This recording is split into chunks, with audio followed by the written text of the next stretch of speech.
korktun beni. Bir nерселерди деп koyalım bükende. Жагы болсо оңдойлуу, жакшы жагы болсо колдоп коюңуздар. Эгерде жакшырды айткан деген болсоңуздар, артынан дагы кеттик буйруса ыр клиптер. Негизи мен аял кишилердин кийимине анча деле маани бере бербейм деп койчу. Көрсөтпөйм да менчи. Кызды болгом, кызымды деле көпчүлүгү көргөн эмес. Ушундай көрсөтпөйбүз, жакшырып багабыз да. Başka kızı tartmam ne koydu? Oha, ben daim öyle şundayım. Özüm birinci süyle olamdan, ana ayağında böyle maktanıp koymadım bu, da koyma ayağında. Anan...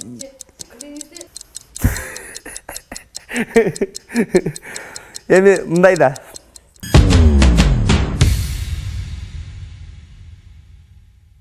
Kutman, geçiңиздер менен, адактуу кыргыз элим.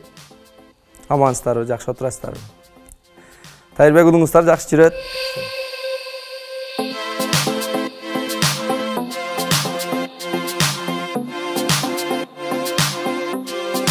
Үйдө ойлонуп олтурам, эмне кылсам экен деп ойлонуп олтуруп анан тойлордо ырдап койчу элем. Тойлордо жакшы ырдайсың деп койчу эле анан Ильяс Абдыразактын бир тууган иниси Нияз Абдыразак деген менин жакын досум болот. Ниязга байланышка чыктым. Нияз досум, ассаламу алейкум. Ушундай, мен ырдайын деп атам. Кандай карайсың десем, досум, мен сени жакшы билем. Сен жакшы ырдайсың. Ырдайын десең ырда. Менден кызмат не деди? Кызмат сенден жакшы бир ыр подарка кыл мага. Белек кыл. Мен ошону ырдап көрөйүн десем. Болду досум деди. Сагынып баратамын сага, сагынычтан сана тартып жаным сага. Шашылып мен садагам сага гана. Муну ырды көрчү деп ырдын минусовкасын жөнөттү, минусун жөнөттү. Анан кулак салып угуп көрдүм. Угуп көрүп анан жакты мага минус. Текстин кандай кылабыз десем, текст жазыла элек. Примерно кичине мындай жазылганы бар. Мен ошону сага жөнөтөйүн.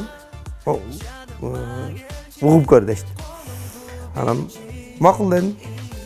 Ырдын текстин кичине Нияз мага жөнөттү, анан минус менен кошуп ырдасам сон. Бат эле мага жакты. Жаккандан кийин эле анан Ниязга айттым, болду ушунду ырды магабы десем, сага досум деди. Текстин жазып бүтүрүштү. Анан Бишкекке келди, Бишкекке барып студиядан жаздырдык.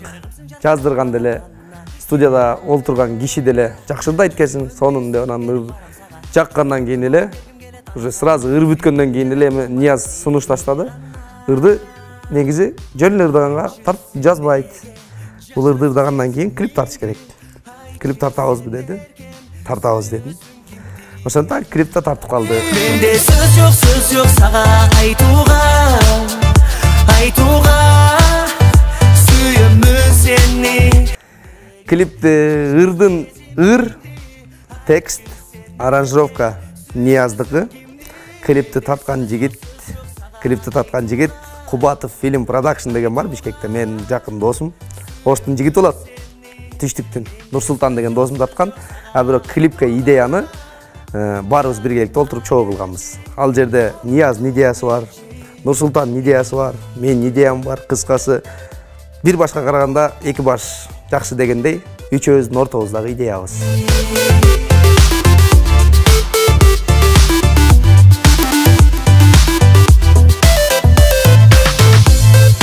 Клипти негизи ушул эки адам деп мисалы башында идея кылып атканда эле, ошонтип идея кылдык. Көпчүлүктүн кереги жок.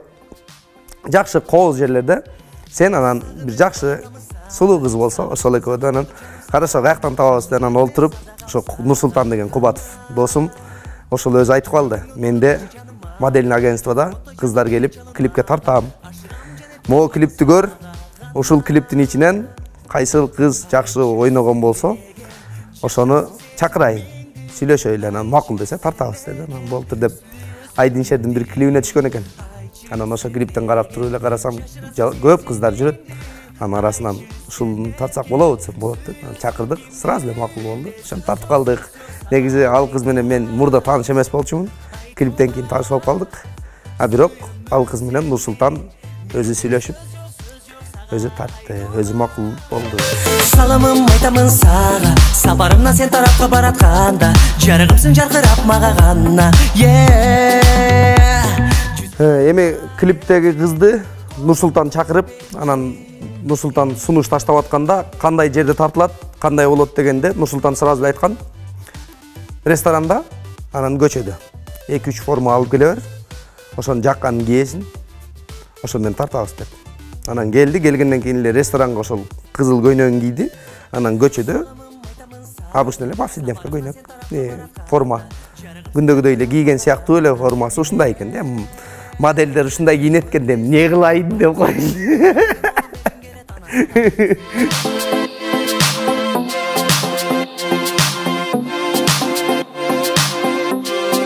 Биринчи башында биз идея кылып атканда, студияда идея кылганбыз. Анан студияда кагазга баарын жазып чыкканбыз. Могу жерден башталат, анан аягында поезд жолдон бүтөт. Ошентип жазып чыккандан кийин биринчи ошол жерден эле баштайлы. Анан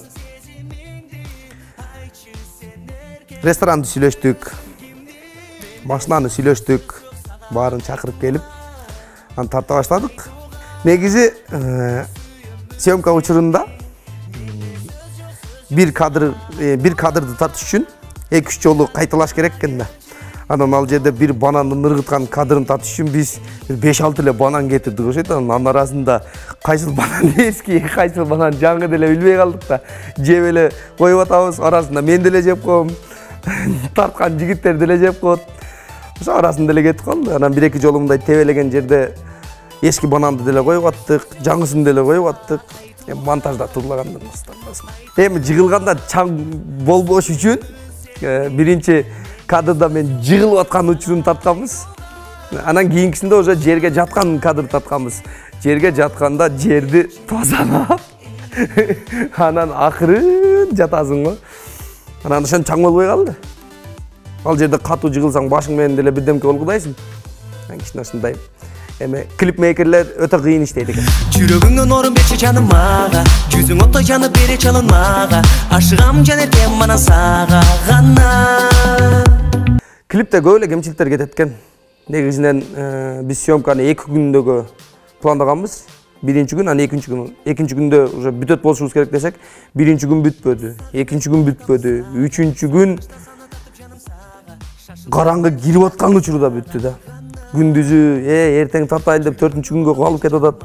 Анан мен бүгүн эле бүтүрүп коелу дейм. Ошондон 3 күнгө созулуп кетти.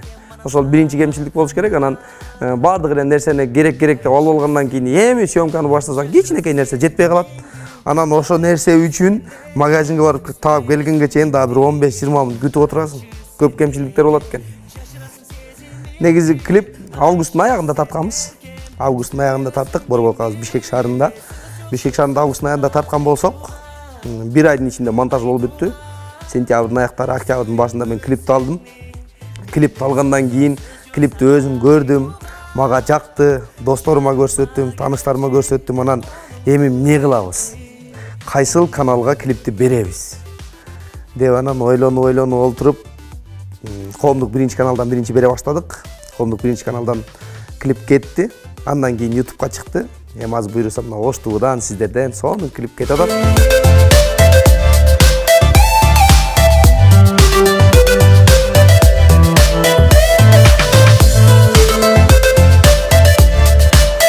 Мен ойлогондо да жакшы кабыл алыштык дейм. Мисалы, клипти көргөн тааныштарым баары жакшы азаматсың деп атышат. Анан негативдин баарын YouTube'дан эле көрүп коюп атам. Эми ар кайсы адам ар кандай өзүнө кабыл алат экен. Эми колуман келишинче тарткан клип ушундай болду. Колдооңуздар болсо токтобойбуз. Эми ырчылыкта кичине өнөрүбүз бар, шырдап коесак жамча. Эми ыр менен клип бири-бирине төп келишкени менимче бир 50% эле го дейм. 100% деп айта албайм. Себеп дегенде 100%га төп келиш үчүн көбүрөөк аракет кылыш керек го дейм. Менде сөз жок сага айтууга. Эми биринчи клип болгон үчүн мен баардык чыгымды эсептеп чыктым. Негизинен бул клипке баары биригип ошо клипмейкердин кызмат акысы, Менин Бишкекке барып келгеним, жеген ичкенибиз, машинанын, ресторанын арендалары, наркы берки баары биригип 30 сомдой кетти.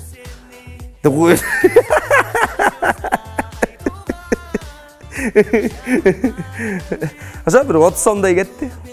Аса кийинки клипке буйрса бир 40 сомдой жумшайм. Башкадан татыш керек болуп кала турган болсо, мен буйрса өзүм досторум менен тамашалуу түрдө сонун башынан клип тартмакпыз. Бирок эми мен досторум менен буйрса жаңы клип тартабыз. Бул эмес. Эми кээ бир клиптер кайгылуу болот. Кээ бир клиптер жакшы бир маанини түшүндүрөт. А биздин клип мындай маанайды көтөрөт десем болот. Себеп дегенде күлкүлүү жерлери бар. Анан өтө кайгылуу жери жок. Өзүбүз ойноп, күлүп, машина минип, бийлеп арасында. Бири-бирибизди кубалап, машинаны түртүп, ушундай сонун клип болду десем болот. Өзүмө негизи жакты, сиздерге деле жактуу болуш керек.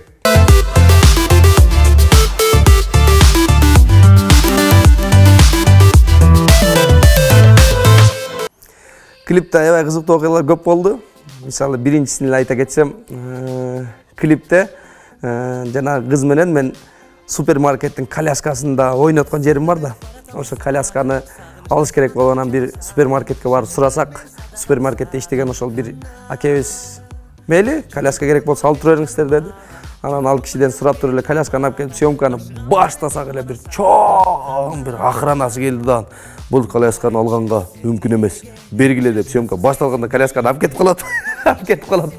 Анан коляскасы жок туруп калып, байке ушундай тартып алайлы десек, жок болбойт. Коляскага кантип эми адам чыгарат элеңер, буга кишилер продукттан наркы беркилер салып кетет деп анан болбой койду. Болбой коюп анан эптеп ошо супермаркеттин өзүн караган кишинен барып уруксат алып, ал киши келип охранага айтып, жана каралып чыгачы. Охранник айтты, анан охранник болуптур. Бирок аз убакыттын ичинде бат-баттан тартып алгыла деди. Анан башка жумуштарды баарын таштап туруп, биринчи ошо колясканы тартып бүтүрүп алдык дагы. Анан калганын улап кеттик. Көп болду мындай өтө кызыктуусун айтып берейин деп атам да, башынан аягына чейин эле вахам эле бүттү клипчи. Анан ошо эң кызыктууларын айтайын деп атам да. Эң кызыктуу дагы бир окуя. Жана кыз аягында менин колдорум байлап атпайбы. Анан колдоруму скотч менен байлап, бутумду да скотч менен байлап, анан кыздан мен качып кетишим керек эле, жана жыланданчы. Качып кетейин деп скотчту байлаганда мен ойлопмун, эми катуу эле байлады депчи. Туруп эле секирсем скотчту жыртылып кетип, мен басып эле кетип калдым. Анан кыз машина айдай албайт экен баса. Машинаны кызды айдаш керек болчу. Ал машинаны айдай албайт, олтургузуп койгонбуз. Мен жанына чыксам болбой калат, анан рульду башка жака буруп берет. Анан эптеп ошол жерден кичине машинада кадр, кыз минген кадрды тартабыз деп, кыз да машинаны миништи үйрөнүп алды ошол жерде. Айчы сен неге жашырасың сезимиңди? Айчы. Жо, негизи сценарий боюнча ошол рульга суперклейди сүртүп туруп кармасаң жабышат. Мен кичинекей кезимде суперклейге колдорум мынтип жабыштырып алган учурлар да болгон. Мындай кылчы. Ботинканы клейлеп атып, же болсо велосипеддин баллондорун клейлеп атып мынтип жабышып алган учурлар болгон. Акырын чыгарасын. Ошол суперклей менен болгондо чындап клейлемек. А биздин клейибиз суперклей эмес болчу. Обычный клей болчу. Ошон жабышпай калды. Бирок мен эмеден жабышпай калды. Бирок мен жабышты деп окшош туруп койдум. Ал деле өзүнчө бир фантастика. Бирок чындап клей болсо жабышат. Ал клейибиз обычный эле клей болчу. Жана кагаз клей деп койчу эле. Ошо менен эле. Жакшы идея болду. Машинанын рулунун чехолу жок болчу. Анан ошо Нурсултан машинасынын чехолун алып келип салдык. Кызыктуу окуялар көп. Мен өзүмө эң жаккан жери, менде андай күчтүү машина болбосо да, ошол клипке тартыш үчүн ушундай күчтүү машинаны келип миндик. Ошол машинаны минген, сонген. Ошондой машинаң болсо, айдап жүрсөң монтейм. Негизи формам көп. Мактангым келбеди. Ошо бир эле форманы кийип эле мени үйүмө барсаңыздарчы, шкафта гардеропточу түрүнөн го. Анан мындай костюму бар экен, мындай шымы бар экен деп өзүм деп ошо бир эле форманы кийип койдум. Ошол эле. Саламым айтамын сага, сапарымна сен тарапка баратканда, жарыгымсың жаркырап мага гана. Эми аягында айтарым, клип барыңыздарга жаккан болуш керек. Жакса колдоп коюңуздар. Биз топтобойлу кыргыз элим сиздердин колдооңуздар менен, сиздердин берген батаңыздар менен баардык чыгармачыл инсандар көтөрүлүп келатат. Эгерде сиздер колдогон болсоңуздар, биз токтоп турбайбыз. Биз сиздерди карап турбайбыз. Болгон аракетибиз менен алдыга өзүбүз умтулуп, аракет кылып, болгон талантыбызды сиздерге көрсөткөнгө аракет кылалы. Негизи тамашадан сырткары ырдап койчу да талантым бар. Эгерде ырдаганым сиздерге жаккан болсо, ой пикириңиздерди калтырыңыздар. Мен баарын туура кабыл алам. Ар бир кишинин ою, ар бир кишинин колдоосу мен үчүн аябай маанилүү. Дагы да терең ыраазычылык жалпы кыргыз эли, Ош ТВ телеканалы, чыгармачыл жамаат, менин досторум, колдоочуларым, өзгөчө Нияз, Нурсултан. Баарыңыздарга чоң рахмат. Тайырбек уулуңуздар токтоп турбайт, болгон аракетин сиздер үчүн жумшайт.